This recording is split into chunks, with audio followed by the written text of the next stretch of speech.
Growth engine की अपनी भूमिका का निर्वहन कर सके, इसकी एक लघु झलक कल आपको यहां पर चतुर्थ ग्राउंड ब्रेकिंग सेरेमनी के आयोजन में देखने को मिली होगी। मुझे याद है जब हम लोगों ने पहला ग्राउंड ब्रेकिंग का अपनी सेरेमनी यहां आयोजित की थी, उस समय हमारे पास निवेश के कुल प्रस्ताव जो आए थे उनमें से मात्र 61,000 करोड़ रुपए को हम लोग जमीनी धरातल पर उतारने में सफल हो पाए थे। और जब चतुर्थ ग्राउंड ब्रेकिंग सेरेमनी का आयोजन कल संपन्न हुआ है, तो इस अवसर पर उत्तर प्रदेश ने 10,24,000 करोड़ रुपए से अधिक की परियोजनाओं को जमीनी धरातल पर उतारने के एक बड़े आयोजन को आगे बढ़ाया है। ये 10,24,000 करोड़ 35 लाख युवाओं को सीधे सीधे नौकरी के साथ जोड़ने का एक अभियान है। और इस फील्ड की जो अनंत संभावनाएं हैं, इस क्षेत्र में उन अनंत संभावनाओं को आगे बढ़ाने के लिए उत्तर प्रदेश के इन प्रतिभाशाली युवाओं को उन्हीं के प्रदेश में कार्य देकर के देश के विकास में वे अपना योगदान दे सकें, इस दृष्टि से जिस फील्ड में हमारे पास संभावनाएं हैं उनमें से आर्टिफिशियल इंटेलिजेंस एक महत्वपूर्ण क्षेत्र है। आपने देखा होगा, इसको लेकर के हम लोगों ने 2022 में आईटी एंड आईटीएस की अपनी एक पॉलिसी भी हम लोगों ने प्रदेश के अंदर लॉन्च की थी। इस फील्ड में पहले से जो लोग कार्य कर रहे थे, आज यूपी डाटा सेंटर का एक हब बनने जा रहा है। 3 डाटा सेंटर वर्तमान में या तो स्थापित हो चुके हैं या स्थापित होने की अंतिम प्रक्रिया के साथ जुड़ रहे हैं, और 8 नए, कुल मिलाकर के 8 नए डाटा सेंटर यूपी के अंदर बन रहे हैं।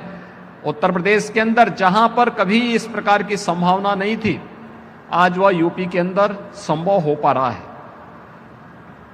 यहां पर माइक्रोसॉफ्ट का हो, एचसीएल का हो, या ये बैठे हुए जो हमारे अलग अलग इस फील्ड के प्लेयर हैं, इन लोगों ने भी यूपी की इन संभावनाओं को देखा होगा। उन संभावनाओं को ध्यान में रखते हुए आज जिस एक नए अभियान को लेकर के हम आगे बढ़ रहे हैं, 3 एमओयू अभी यहां पर संपन्न हुए हैं। और मुझे तो अच्छा लगा कि कल प्रधानमंत्री जी ने शिलान्यास का कार्यक्रम किया। इलेक्ट्रिक व्हीकल की जो यूनिट यूपी के अंदर लखनऊ में लगने जा रही है, उन्होंने अपने कार्य को भी प्रारंभ कर दिया है। आज से ही हम लोग, इससे पहले मैं लखनऊ में उसी सेंटर में उस कार्यक्रम में गया था जहां पर उन लोगों ने, उनकी पूरी टीम आकर के वहां काम करना प्रारंभ कर दी है। यानी हमें आज के दिन पर केवल स्केल को ही नहीं देखना है कि हम दुनिया के अंदर, भारत के अंदर सबसे बड़े राज्य हैं, यानी आबादी के अनुसार सबसे बड़े राज्य हैं। हमारे पास स्केल था, उस स्केल को आदरणीय प्रधानमंत्री जी के मार्गदर्शन में स्किल में बदलने के लिए हमारे इंस्टीट्यूशन ने एक अच्छा रोल अदा किया। लेकिन उस स्किल को स्पीड भी चाहिए, और स्पीड के लिए हमें डिजिटाइजेशन को अपनाना ही होगा, और इसमें आर्टिफिशियल इंटेलिजेंस आपकी बहुत बड़ी मदद कर सकता है। ये केवल एक फील्ड में नहीं, जैसे यहां पर अभी इमानी जी ने अपने प्रेजेंटेशन में भी कहा, यहां पर उन्होंने कहा अलग अलग फील्ड है, एग्रीकल्चर में, मेडिकल में, एजुकेशन में, जीवन के उस अलग अलग फील्ड में आप इसका उपयोग कर सकते हैं। ये तो उपयोग करने वाले पे निर्भर करता है कि वह किस रूप में इसको लेता है। इसके लिए उस प्रकार के सेंटर को बनाना, प्रदेश की राजधानी लखनऊ EI का प्रमुख सेंटर बने, हमारे यूनिवर्सिटी भी इसके केंद्र बन सके, इसके लिए IIM लखनऊ और AKTU के भी यहां पे हमारे युवा आज इस कार्यक्रम में भागीदार बन रहे हैं। और मैं चाहूंगा कि जैसे हम लोगों ने गौतम बुद्ध विश्वविद्यालय ग्रेटर नोएडा को इसका एक केंद्र बनाने की दिशा में एक प्रयास प्रारंभ किया है, वैसे ही हम अलग अलग केंद्रों को अभी से तैयार करके भविष्य की उन संभावनाओं को, जो लाखों नौजवानों के लिए नौकरी उनके घर में, उनके जनपद में उन्हें उपलब्ध कराने की इन संभावनाओं को आगे बढ़ा सकते हैं, वह संभावना हम लोग इसके माध्यम से दे सकते हैं। कार्य को और आसान कर सकते हैं। बहुत आसान हो चुका है। तकनीक का उपयोग करते करके कितना बड़ा कार्य हो सकता है, हम लोगों ने पिछले 7 वर्ष के अंदर देखा है। कैसे सुशासन के लक्ष्य को प्राप्त किया जा सकता है, डिजिटाइजेशन उसमें कैसे बड़ा रोल अदा कर सकता है। हम लोगों ने पिछले 7 वर्ष के अंदर उत्तर प्रदेश के अंदर प्रधानमंत्री जी के मार्गदर्शन में उसे लागू करके उसको एक कॉमन मैन को लाभान्वित होते हुए देखा है। यही उत्तर प्रदेश था, जिस उत्तर प्रदेश में 2016-17 तक लोग भूखों मर रहे थे, यहां पे भूखमरी से मौतें होती थी। आज यही उत्तर प्रदेश है। उत्तर प्रदेश में पब्लिक डिस्ट्रीब्यूशन सिस्टम देश का सबसे सुंदरतम मॉडल खड़ा हो चुका है। पॉइंट सेल मशीन के माध्यम से हम एक जगह स्क्रीन में प्रदेश के अंदर सभी 80,000 फेयर प्राइस शॉप की मॉनिटरिंग एक जगह से कर सकते हैं और देख सकते हैं कि हर लाभार्थी को उसके अनुसार खाद्यान्न प्राप्त हो रहा है कि नहीं हो रहा है। सरकार की बचत भी हो रही है, लेकिन साथ साथ हर एक नागरिक तक शासन की योजना का लाभ भी बहुत अच्छे तरीके से पहुंच पा रही है। और जब कॉमन मैन शासन की किसी योजना से लाभान्वित होता है, तो कॉमन मैन जो सचमुच उसका प्राप्त करने का अधिकारी है, वह अपनी दुआ से शासन को भी और प्रशासन को भी लाभान्वित करता है। आप शासन की योजना उन तक पहुंचाने का काम कर रहे हैं, लेकिन वह जब आपके लिए दुआ करता है तो फिर आपके कार्य करने की स्पीड और भी बढ़ती है। आज टेक्नोलॉजी आपके लिए कितना सहायक हो सकता है, आज आप इस क्षेत्र में देख सकते हैं। डीबीटी के माध्यम से शासन की योजना एक एक व्यक्ति तक पहुंच जाना, ये उसी फील्ड को, उसी का एक माध्यम है। और उत्तर प्रदेश के इन युवाओं को हम डिजिटली सक्षम बना सकें। आज तो उत्तर प्रदेश सरकार स्वामी विवेकानंद सशक्तिकरण मिशन के अंतर्गत 2 करोड़ युवाओं को टैबलेट और स्मार्टफोन वितरण करने के एक बड़े कार्यक्रम को आगे बढ़ा रही है। हम लोग अब तक 20 लाख यूथ को यह सुविधा उपलब्ध करवा चुके हैं। शासन की योजनाओं के साथ जोड़ने का कार्यक्रम हमारा चल रहा है। 1 डिस्ट्रिक्ट 1 प्रोडक्ट की योजना, पीएम विश्वकर्मा या विश्वकर्मा श्रम सम्मान की योजना के साथ इस टेक्नोलॉजी को अपना करके कैसे हम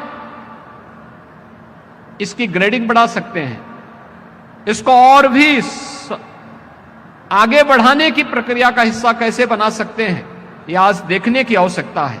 और मुझे प्रसन्नता है कि उत्तर प्रदेश की इन संभावनाओं को आगे बढ़ाने के लिए जो कार्य यहां पर प्रारंभ हुआ है, वह एक नए स्तर पर है, लेकिन उत्तर प्रदेश उसका एक प्रमुख हब के रूप में स्थापित होगा।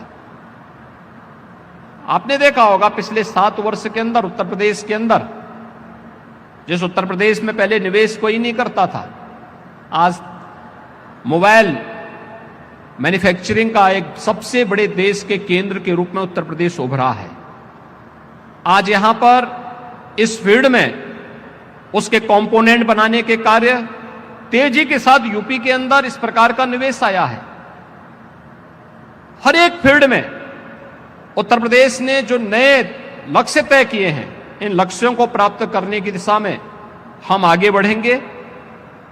इस फील्ड में जो आज हमारे साथ 3 MOU यहां पे संपन्न हुए हैं, इनके अलावा और भी जो हमारे पास इस फील्ड के प्लेयर बैठे हुए हैं, मैं उन सब से आग्रह करूंगा वह उत्तर प्रदेश के इस पोटेंशियल को समझे।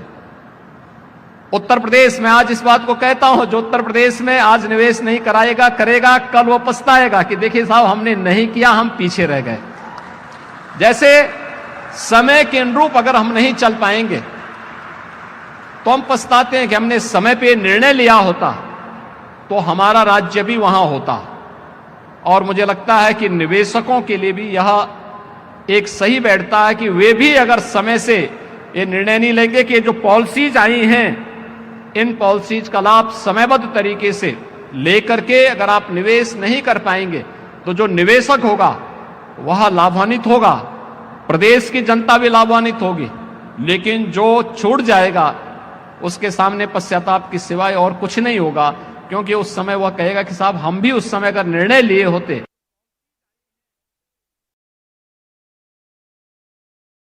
करके अगर आप निवेश नहीं कर पाएंगे तो जो निवेशक होगा वह लाभान्वित होगा, प्रदेश की जनता भी लाभान्वित होगी, लेकिन जो छूट जाएगा उसके सामने पश्चाताप की सिवाय और कुछ नहीं होगा, क्योंकि उस समय वह कहेगा कि साहब हम भी उस समय अगर निर्णय लिए होते तो हम भी आगे बढ़ चुके होते। और मैं इस अवसर पर उत्तर प्रदेश सरकार की ओर से आपको इस बात के लिए आश्वस्त कर सकता हूं कि उत्तर प्रदेश में होने वाला एक एक निवेश पूरी तरह सुरक्षित भी होगा और सरकार के द्वारा पूरी तरीके से हर प्रकार की अपनी प्रतिबद्धताओं को समयबद्ध तरीके से आगे बढ़ाने के लिए भी मैं आपको आश्वस्त कर सकता हूं। मुझे प्रसन्नता है कि आज यहां पर 3 MOU यहां पे सरकार के साथ हुए हैं। सरकार का जो विजन है कि लखनऊ में एयरपोर्ट के पास एक AI का महत्वपूर्ण सेंटर स्थापित कर सके, इसका एक हब बन सके प्रदेश की राजधानी लखनऊ, और साथ साथ गौतम बुद्ध विश्वविद्यालय ग्रेटर नोएडा भी, गौतम बुद्ध नगर जनपद में भी हम इस प्रकार के एक नए सेंटर की स्थापना कर सकें। इस दिशा में आप सबके सहयोग की अपेक्षा हम करते हैं और मैं विश्वास के साथ आपको आश्वस्त करता हूं कि उत्तर प्रदेश में रुचि दिखाने के लिए मैं आप सबका हृदय से अभिनंदन करता हूं। उत्तर प्रदेश की इन संभावनाओं को आगे बढ़ाने के लिए आपकी उपयोगी सुझाव जो आ रहे हैं इनका भी मैं स्वागत करता हूं, और उत्तर प्रदेश में जो लोग निवेश कर रहे हैं उन्हें एक सुरक्षित माहौल में निवेश करने और उस सुरक्षित माहौल के साथ साथ उन्हें शासन की हर एक प्रकार की सुविधा से आच्छादित करने के लिए भी मैं अपने हर निवेशक को यहां पे आश्वस्त करते हुए अपनी वाणी को विराम देता हूं। धन्यवाद। जय हिंद। बहुत बहुत धन्यवाद। I am Dr. C. Jayakumar. L&T is a great organization with 80 years of legacy.